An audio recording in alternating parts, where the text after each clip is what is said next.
এখানে অনেক নৌকা অংশগ্রহণ করেছে। আমরা দেখেছি বিভিন্ন জায়গায় অনেক নৌকা প্রতিযোগিতা হয়েছে।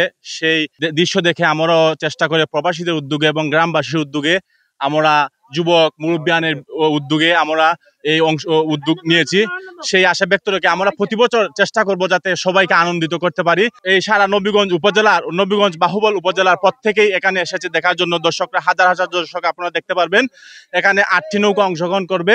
যে বিজয়ী হবে তাকে পুরস্কৃত করা হবে এবং 3টা পুরস্কার, প্রথম দ্বিতীয় তৃতীয় পর্যন্ত পুরস্কার। আগেও প্রাচীনে অনেক নৌকা দৌড় প্রতিযোগিতা হয়েছে।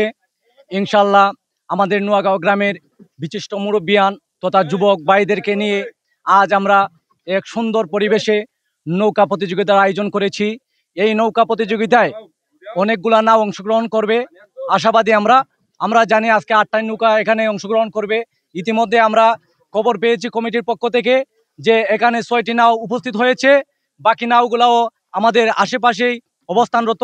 ইনশাল্লাহ এখানে অনেক হাজার হাজার দর্শক দেখেছি আমরা। আমাদের নোয়াগাঁও গ্রামে এসেছেন, বিভিন্ন দূর দূরান্ত থেকে এসেছেন।